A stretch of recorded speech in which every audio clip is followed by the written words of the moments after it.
আচ্ছা, আজ আমরা ম্যানুফ্যাকচারিং এর একটা খুব জরুরি দিক নিয়ে কথা বলবো।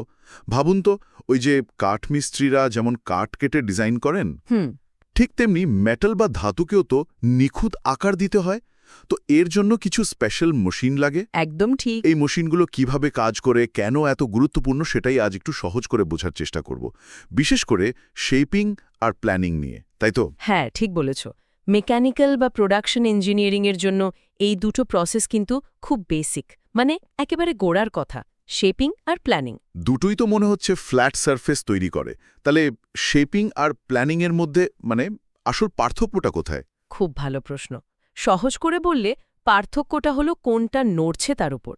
শেপিং মেশিনে কাটিং টুলটা ওয়ার্ক পিসের ওপর দিয়ে আগে পিছে নড়ে, মানে রেসিপ্রোকেট করে। আচ্ছা, টুলটা নড়ছে। হ্যাঁ, আর ওয়ার্ক পিসটা হয় স্থির থাকে, নয়তো মাঝে মাঝে অল্প একটু পাশে সরে, মানে ফিড পায়। ওকে। আর প্ল্যানিং মেশিনে হচ্ছে গিয়ে ব্যাপারটা পুরো উল্টো।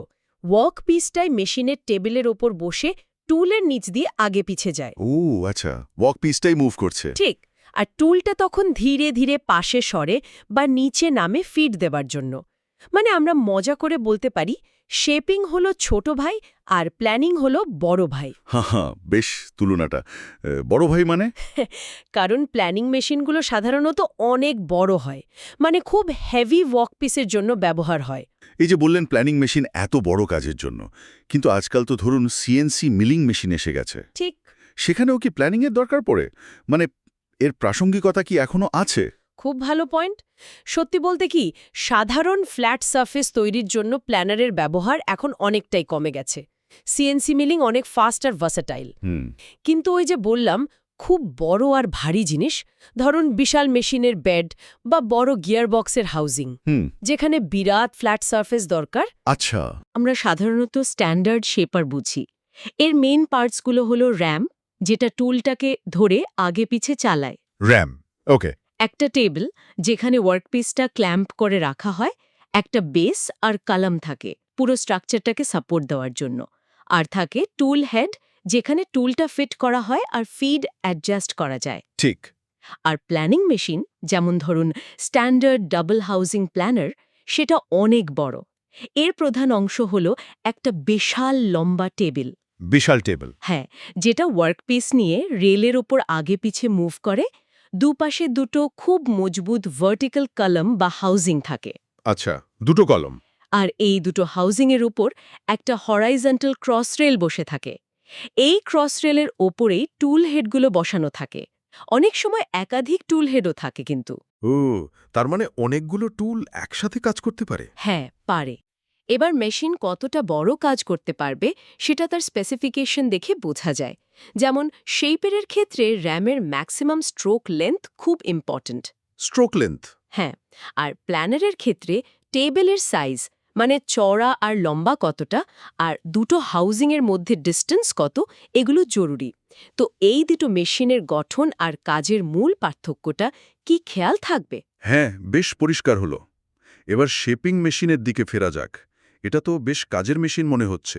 এটা দিয়ে ঠিক কি ধরনের অপারেশন করা যায়? শেপিং মেশিন কিন্তু দারুণ ভার্সেটাইল, মানে অনেক রকম কাজ হয়। সবচেয়ে কমন হল হরাইজন্টাল সারফেস তৈরি করা। ধরুন একটা চৌকো ব্লকের ওপরটা সমান করা। হ্যাঁ, এটা তো বেসিক কাজ। ঠিক। আবার একইভাবে ভার্টিক্যাল সারফেসও বানানো যায়, টুলের পজিশনটা একটু চেঞ্জ করে। আচ্ছা। এমনকি টুল হেডটাকে অ্যাঙ্গেলে ঘুরিয়ে অ্যাঙ্গুলার সারফেসও তৈরি করা যায়, যেমন ধরুন ডাফটেল টাইড। ওয়াও! শুধু তাই নয়, স্লট, গ্রুভ বা কিওয়ে কাটার জন্য শেপিং মেশিন খুব কাজের। মানে শ্যাফটের উপর চাবি লাগানোর জন্য যে লম্বা খাঁজ কাটে। ওহো, হ্যাঁ, কিওয়ে, ওটাও হয়। হ্যাঁ, ওটাও হয়।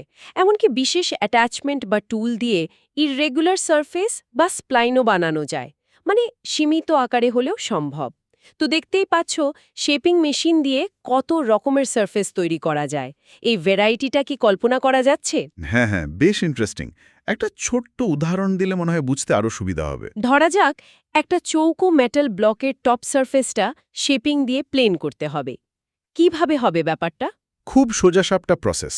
দেখুন, প্রথমে মেটাল ব্লকটাকে মেশিনের টেবিলে ভাইসে বা ক্ল্যাম্প দিয়ে খুব শক্ত করে আটকাতে হবে।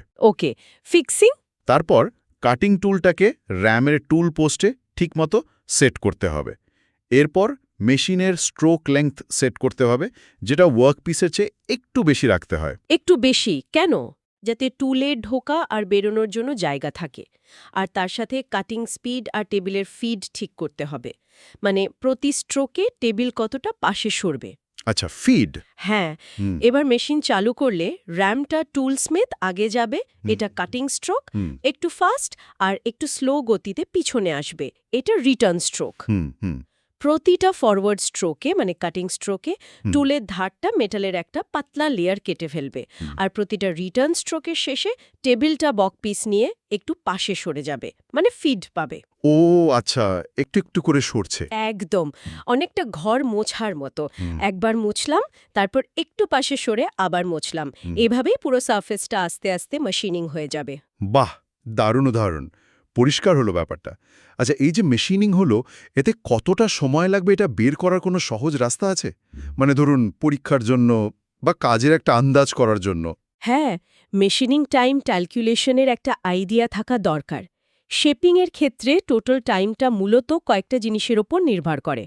কতটা চড়া সারফেস মেশিনিং করতে হবে, ডব্লিউ, প্রতি স্ট্রোকে টেবিল কতটা সরছে, মানে ফিড, এফ, আর র্যাম প্রতি মিনিটে কটা কাটিং স্ট্রোক দিচ্ছে, এন। আচ্ছা, ডাব্লিউ, এফ আর এন। হ্যাঁ, একটা সহজ হিসেব হল টোটাল চওড়া ডব্লিউকে যদি ফিড এফ দিয়ে ভাগ করা যায়, তাহলে মোট কটা স্ট্রোক লাগবে সেটা পাওয়া যায়। এবার সেটাকে যদি প্রতি মিনিটের স্ট্রোক সংখ্যা এন দিয়ে ভাগ করে দিই, তাহলে মোট টাইমটা টি মিনিটে বেরিয়ে আসে, মানে মোটামুটি T is equals to W by F N. ওহ, বেশ সিম্পল তো। হ্যাঁ, এটা একটা সিম্পলিফাইড আইডিয়া। আরও অ্যাকিউরেট ক্যালকুলেশনে approach, over travel, cutting speed এগুলোও ধরতে হয়। তবে সহজে মনে রাখার জন্য সময় লাগবে কতটা চওড়া কাটতে, ভাগ হবে প্রতিবারে কতটা সরছে, আর কত স্পিডে স্ট্রোক হচ্ছে দিয়ে। তবে হ্যাঁ, ঠিকঠাক কাটিং প্যারামিটার মানে স্পিড, ফিড, ডেপথ অফ কাট এগুলো বেছে নেওয়াটা খুব জরুরি, ভালো ফিনিশ আর টুলের লাইফের জন্য। তাহলে মেশিনিং টাইম কিসের ওপর নির্ভর করে সেটা কি এখন পরিষ্কার? একদম পরিষ্কার। তাহলে আজকের আলোচনা থেকে আমরা শেপিং আর প্ল্যানিংয়ের বেসিক কনসেপ্টটা বুঝলাম, এদের মধ্যে পার্থক্যটা কোথায় সেটাও জানলাম। হ্যাঁ, আর মেশিনগুলোর ক্লাসিফিকেশন মানে standard shaper, double housing planer, এদের প্রধান অংশগুলো আর তাদের কাজগুলো দেখলাম।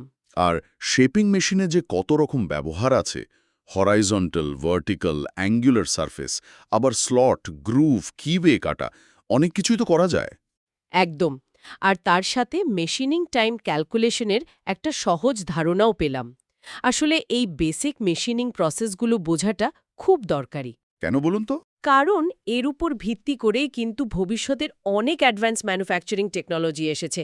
মানে আজকের যে সিএনসি মেশিনিং, সেগুলো তো এদেরই উন্নত রূপ, তাই না? ঠিক ঠিক। তাহলে আজকের মতো এখানেই শেষ করা যাক। আশা করি শেপিং আর প্ল্যানিং নিয়ে সবার একটা স্পষ্ট ধারণা তৈরি হলো। হ্যাঁ, তবে শেখাটা এখানেই শেষ নয় কিন্তু। আজকের এই বেসিক কনসেপ্টগুলো জানাটা কেন জরুরি সেটা একটু বলি। কারণ টেকনোলজি যত দ্রুত বদলাক না কেন, এই যে মূল নীতিগুলো এগুলো কিন্তু একই থাকে। আজ যে আমরা অটোমেশন, রোবটিক্স, সিএনসি নিয়ে এত কথা বলছি, এগুলোর পেছনেও কিন্তু মেটাল কাটার এই ফান্ডামেন্টাল আইডিয়াগুলোই কাজ করছে। এই জ্ঞানটা ভবিষ্যতের ডিজাইন, প্রসেস প্ল্যানিং বা অ্যাডভান্স ম্যানুফ্যাকচারিং সিস্টেম বোঝার জন্য একটা খুব শক্ত ভিত তৈরি করে দেবে। ঠিক। তাই জানার আগ্রহটা সবসময় বাঁচিয়ে রাখতে হবে, আর ভাবতে হবে এই বেসিক জ্ঞানকে কাজে লাগিয়ে আরও নতুন কি করা যায়। ম্যানুফ্যাকচারিংয়ের দুনিয়াটা কিন্তু বিশাল আর খুব ইন্টারেস্টিং, জানার কোনো শেষ নেই। আবার কথা হবে অন্য কোনো টপিক নিয়ে।